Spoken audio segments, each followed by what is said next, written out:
always worth it. Put real delicious ingredients in, all delicious food comes out. So manja, go make that thing you've been craving. Because delicious isn't gonna do itself.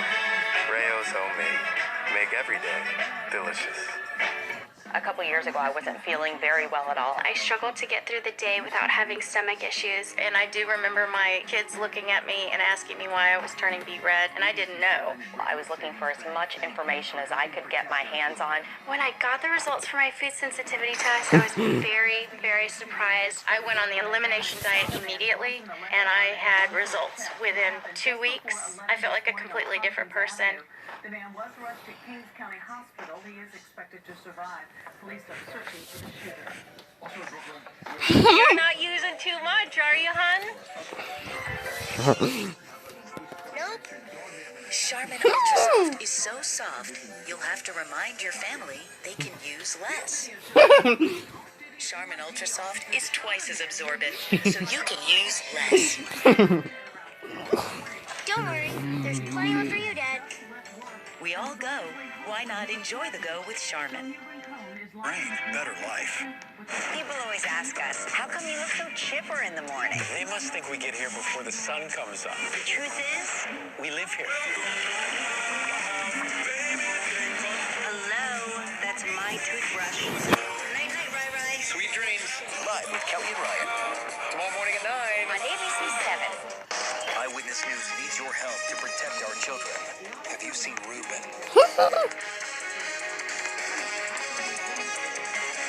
ABC 7 and Ridgewood Savings Bank thank you for helping protect our children. Investigating a shooting in Bed-Stuy, Brooklyn. A gunman shot a man once in the left arm and once in the chest. It happened just before 11 this morning on Tompkins Avenue. The man was rushed to Kings County Hospital. He is expected to survive. Police are searching for the shooter.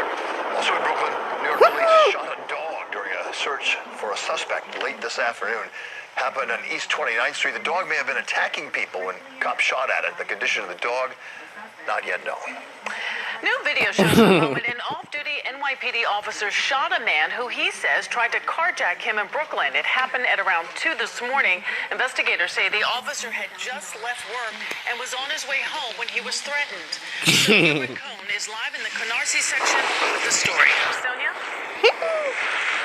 Yeah, talk about messing with the wrong guy. This is a suspect who tried to carjack an off-duty NYPD officer, according to police. Now, they say he didn't know the man behind the wheel of that white Mercedes was an off-duty cop. He just wanted that white Mercedes, and he's done it before. Surveillance video captured the confrontation. The officer was off-duty because he was leaving work just after 2 in the morning. Someone tapped on his window with a gun. He pulled over. He exited his vehicle, at which time our subject fired 1 round at a member of the service. He missed, but the off-duty officer returned fire. Shooting several times at our perpetrator, striking him in the chest. That suspect is in critical condition. Eyewitness News has learned the same 28-year-old suspect is believed to be the driver responsible for a hit and run in October of 2017 on the Belt Parkway. 8 people were hurt, including 3 children. A 59-year-old woman who was in this Honda Civic was critically injured and died a few months later. The suspect had been speeding without his lights on in a stolen white Mercedes. He was finally arrested on vehicular manslaughter charges in April of last year. Sources tell us he was awaiting trial after posting $100,000 cash bail. He's expected to face multiple charges in connection with what happened today. 2 firearms were recovered at the scene, as well as a knife. Now, the off-duty officer was not hurt. The suspect is still in critical condition. His name has not been released because he hasn't been charged yet. But sources tell us he has a long history of crimes involving cars. And he doesn't even have a license. We're live in Canarsie. Sonia Rincon, Channel 7 Eyewitness News. Sonia, thank you. The hurricane formerly known as Ada, downgraded tonight to a tropical storm, but it is still drenching the coast of Florida tonight. Storm already causing flooding in the Miami-Dade area.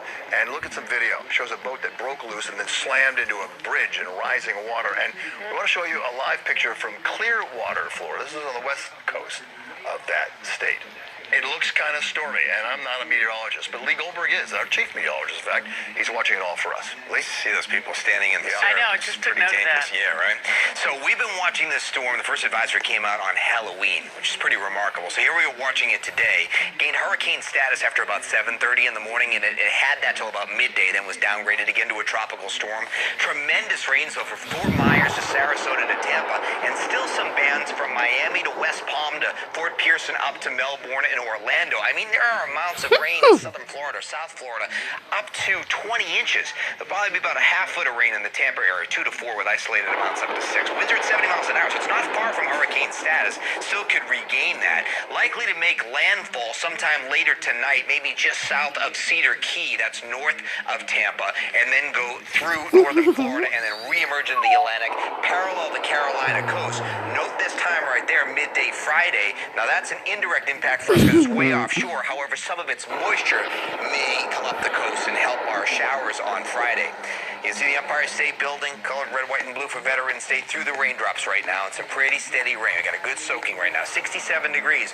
We're mild. We still hit 72 today. 6 straight 70-degree days. Just a couple degrees shy of the record, way above average. But that's going to do it for 70s. And you can see the 40s that have now settled into the Great Lakes that are moving eastward. And I-95 in the upper 60s right now. But that's going to do it for the mild temperatures. It'll still stay mild overnight. The temperatures will be dropping tomorrow. The steadiest rain is for the couple of rounds of rain we'll have through the early morning hours tomorrow, and then it's basically light for the rest of the day. But you see, having widespread moderate rain across the area, some downpours across eastern Fairfield County, and some heavier rain now just getting into western New Jersey. There's a cold front right here, and low pressure is right along the front forming it. So what happens is you figure this acts like a weight on the front, kind of slows the front down, enhances the rain near that low, and that's tracking toward us. So after we get this slug of rain this evening, there may be a lull in intensity before some of this heavy rain comes in with that. And you can trace some of that moisture down to Ada, how it's feeding in to that front. That's why we're going to get some heavy rainfall total. So notice you got a heavy round of rain, unfortunately timing with the second part of the evening commute. Maybe a little lull when we see it 11 o'clock tonight, but another round as we head into the morning commute, and I think the future gas is actually underdoing what it's depicting right here, and then it'll just basically be cool with light rain off and on during the day tomorrow, and maybe a little drying tomorrow night before more light rain comes in for at least maybe the morning on Friday, maybe in the early afternoon, then things will really dry out. So rain, heavy at times, a rumble of thunder tonight. Watch out for that ponding on roads, 60 degrees. Early 60s, then dropping into the 50s, much cooler, so make sure you have the raincoat, some layers underneath. Mostly cloudy, spotty drizzle tomorrow night. Not much rain tomorrow night, but one more round into the first half of Friday, 55. The weekend's looking pretty good. Saturday, sun and a few high clouds. It's cool, and now the rain looks like it'll take really all day to get here on Sunday. Maybe it's late day and at night, especially north and west 59, turning much cooler a week from now, only in the 40s. And then on Tuesday there is that higher elevation snow shower off to the north and west with big changes coming. So long 70s. More in the AccuWeather forecast after 5:30. We'll see you then. Okay. Bye-bye, 70s. Still ahead on Eyewitness News at 5. We hear from the Pope following that bombshell report about allegations of sexual abuse involving ex-Archbishop of New York, Theodore McCarrick. Plus, Ring cameras are supposed to help keep you safe, while the devices are now facing a recall. And new details today about actress Lori Loughlin's life behind bars.